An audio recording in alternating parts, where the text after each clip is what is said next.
Up next, we're going to determine the number one contender to fight MI3 at Rebellion for the UWF World's Heavyweight Championship.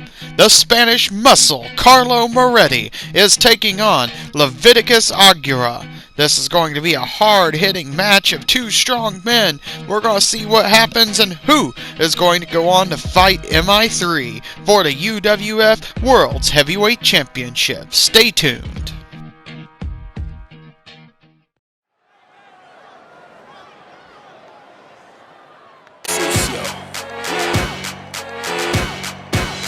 Get jazzy on. Sube en este vuelo internacional.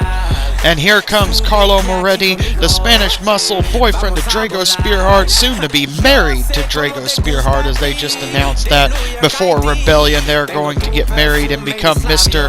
and Mr. Moretti. Exciting things happening. Let's see if he can fight for the World's Heavyweight Champion. Wait a minute. There's Leviticus Agura. Shades of last week. He's going to jump his opponent at the entrance, but it looks like Carlo was ready for him as he quickly reverses and hits Leviticus with a spine buster. Now, Carlo may look smaller than Leviticus, but Carlo is a bodybuilder. He was a bodybuilder before he came into UWF, and despite Leviticus looking like he's on the juice and looking like he's bigger than Carlo, Carlo is arguably just as strong, and he's showing it off here as he's keeping up with Leviticus, not letting him get the attack from behind like he did to Axel X last week. Axel X is on the injury list after last week. We'll get more details on that soon, but there's another spine buster. Yeah, Carlo Moretti is stopping Leviticus's momentum. Could we see Carlo Moretti go on to fight MI3? That would be a great contest, as we saw them in the finals of the Elimination Chamber. I'd like to see Carlo fight MI3. That match could have gone either way, and that match could go either way, as we saw them really heavily compete in the chambers. There's Carlo with a little bit of flair there. We're going to cut away. Everybody's going to get their entrance garb off, and we're going to get this match started. The bell's already rung, as there's a scoop slam, and he's going to whip Leviticus into the corner, into the shoulder block, into the belly-to-belly. Yeah, we saw at the end of that chamber at the High Stakes Spectacular, it was MI3 and Carlo Moretti, and Carlo almost beat him, almost beat MI3. So I'd like to see him come into this contest, beat Leviticus, and go on here. But Leviticus is no slouch. He's been dominant since coming into UWF, and this is a well-deserved shot at a number one contendership here. Well, I say that. Yes, he underhandedly won his chance at this last week, as there he hits a tombstone lung blower. He underhandedly won this last week, but he's been dominant up until that point, and even then he showed dominance over Axel X. I don't agree with his underhanded tactics, but we could see him go on to, oh my god, there's a Dominator. As I was saying, he could go on to fight MI3. I'm not sure either of these men MI3 will be able to stop. Sure, he's defeated Carlo, but Leviticus, that's going to be interesting. Either one is going to provide an interesting matchup at Rebellion. Even though I don't really like Carlo, and I think Leviticus cheated to get here. Really, Carlo cheated too, if you remember back to last week where he fought. Oh, there's a Spanish 6. 1, 2. Yeah, Spanish 6, not enough to put Leviticus away. But yeah, as I was saying, if you'll remember, Carlo got the feet on the ropes and cheated to beat Drez Slick to get into this contest last week. And Leviticus cheated as well, so whatever. We'll see what happens here. See which one goes on to fight MI3, as there's a big power bomb. Leviticus starting to come back, but Carlo's going to get a reversal into the chop, and looks like he's going to go for something there, but Leviticus is going to grab him, possibly going to get him into the corner. There he is, just a slam into the corner and a haymaker punch, but Carlo's going to reverse, and he's going to hit another, he's going to smash him into the corner and then hit another belly-to-belly. We've seen Carlo showing off his strength here, picking up the big man, but the big man, Leviticus, has showed his strength as well. As let's see what he sets up here. Oh, he throws him over the top rope, suicide spear. Suicide spear right there. Big spear from Carlo Moretti, taking him off the apron to the floor. That's a big move right there, cutting the big man in half and sending them both to the floor. Big suicide spear flying through the ropes. That's a big maneuver here. It could put this matchup in Carlo's hands as he's going to whip him into the ring, and he's going to go trying to roll him over. There it is. 1, 2, no, just a 2 count off the suicide spear as Leviticus is going to get up and get hit with a flapjack. This is very intense back and forth here as Carlo is going to grab him into an abdominal stretch. Folks, we've got to go to a quick commercial break. Stay tuned to the action. At Fly US, your business is important to us. That's why we treat you like shit.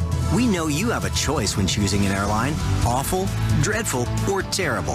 And we promise you, we're striving to be awful. Fly US. Sit back, relax, and shut up. As we come back from the break, Leviticus is in the middle of his comeback, hitting a tilt-a-whirl slam, and you can see Leviticus is trying to come back into this contest. It's been mostly Carlo in the beginning, but wait, Leviticus is going to catch him there into the Harvester of Sorrow. This could be it. Harvester of Sorrow from Leviticus Agura. No, it's going to be a rope break. Carlo's going to grab the ropes. Smart move there, kicking out of the Harvester of Sorrow. He's going to get caught. Goozle into a big choke slam. We know that's a signature from Leviticus right there. As you'd think he's going to go for the pin. No, he's going to set him up. He's going to set him up again, possibly going for the Harvester of Sorrow. Let's see what he does. He picks him up into the torture rack, into the Harvester of Sorrow. You got to think he's going to go for a pin here. Harvester of Sorrow, 1, 2, and no. 2 count once again. We know Carlo is not going to go away easy as he's been one of the top competitors in UWF along with Leviticus Agura, and he's going to hang in there. 2 Harvesters of Sorrow, not enough to put Carlo away as he hits another belly-to-belly clear across the ring, picking up, coming back from getting hit with the back-to-back finishers, and he's going to whip him into the corner and whip him into the other corner. Let's see what he sets up here. Spine buster. We've seen him hit that spine buster a few times now, and it's just the Achilles heel of Leviticus Agura as Leviticus is going to get out of the ring, possibly frustrated. Yeah, you can see the frustration on his face. Carlo should be done right now. He knows this, but he's not. As, wait, maybe it was just a ploy to drag Carlo out there as he hits him, ducks a move and hits him with a clothesline as if he was waiting on him, and he hits a clothesline of another clothesline of his own there, but Carlo's going to get the reversal and whip him back into the ring. Wow, back and forth. Either one of these men could become the #1 contender as he gets Leviticus in the corner. Let's see what he's setting up. Oh, I think I know what this is. We've seen Carlo use this plenty of times. The drive-by drop kick. It seems like he's aiming it up. This is what almost put Chris Malenko on the shelf. He's been using it as a late drive-by drop kick by Carlo Moretti as we get a replay on that. That's a huge OMG drop kick right there. Carlo's been making use of that these past few weeks, and just wow, that's a big maneuver right there. And let's see him go for the pin off that, off the drive-by drop kick. 1, 2, and no, 2 count. The drop kick's not enough to put Leviticus away as Carlo is trying to keep the momentum on his side, and he's going to get up, go for the comeback, and Leviticus is just going to slam him. This could be the turning point right here. That reversal could be the turning point as he's going to pick Carlo up into the freak accident. And you can tell after that reversal, Carlo hasn't been the same. And there's a big splash. Look at the height off that big splash. 1, 2, and that's a 2 count from Leviticus right there.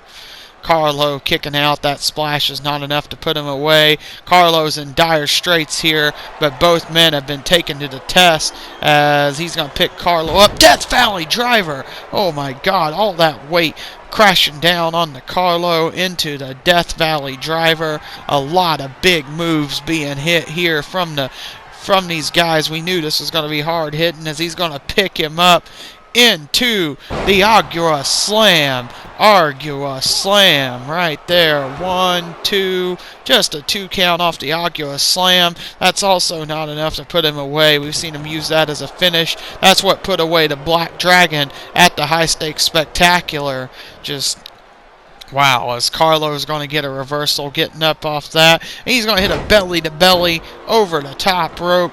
And let's see what he goes for here. He's going to go for a pin off that. 1, 2, and no. Just a 2 count right there as Leviticus kicks out, and he's going to roll back out of the ring. Carlo is going to go out there, but Leviticus caught him. Leviticus caught him possibly into a power bomb. Let's see what he does here as he's got him up in the power bomb position, possibly doing something with the steps. He's repositioning him here, getting him up on his shoulder, but Carlo is going to reverse into a chop block. And we got a chop block from Carlo as he's going to pick up Leviticus, but Leviticus is going to whip him inside the ring. And he's going to pick him up. Oh, is he going to go for it again? Death Valley Driver. It's another Death Valley Driver, and then he's going to aim it up into another big splash. Leviticus splash, big splash right there. 1, 2, and just a 2 count once again. But Carlo's getting it really taken to him here. We'll see what happens. A last-ditch effort. He goes for a belly-to-belly. Gets reversed. And Leviticus picks him up into a modified jackhammer right there. Kind of like a suplex elbow drop. Not really a jackhammer, but I'm not really sure what to call it. As Leviticus is taunting right there. Leviticus knows he's got Carlo on his heels. We could see this contest go to Leviticus here as he gets a reversal, and he's going to go for something there. Carlo's going to reverse, fighting until the last moment. There's a rocket kick. Maybe he can get back going off that rocket kick as he's going to go for something there. Get reversed into, oh, he's goozled into another choke slam. Choke slam by Leviticus Agura, and now he's aiming up for it. That choke slam may have done it. Carlo's barely coming to, and Leviticus is going to pick him up into the torture rack. Harvester of Sorrow. Is this going to be it? Carlo's out. 1, 2, and 3. Ladies and gentlemen, your #1 contender going on to Rebellion to fight MI3 for the UWF World's Heavyweight Championship is Leviticus Agura. As we get a look at some replays there, really this is a back and forth contest. This might become match of the night. We'll see what happens as there's some of the big highlights of the match. And, the drop kick, the big splashes, all these high-octane moves. But there's your winner right there, standing tall. Leviticus Agura gets the win over Carlo Moretti. Wow, that's going to be intense. Can MI3 handle the wrath of Leviticus? We're going to find out when they go to the Tokyo Dome at Rebellion to fight for the UWF World's Heavyweight Championship. There he is, standing tall. Folks, stay tuned. We've got more content coming your way. We've barely gotten started. We're going to see Hero in action next. So be sure to like, comment, subscribe, ding the bell to stay notified, and continue on this playlist. I am the Commentator Man. See you in the next match.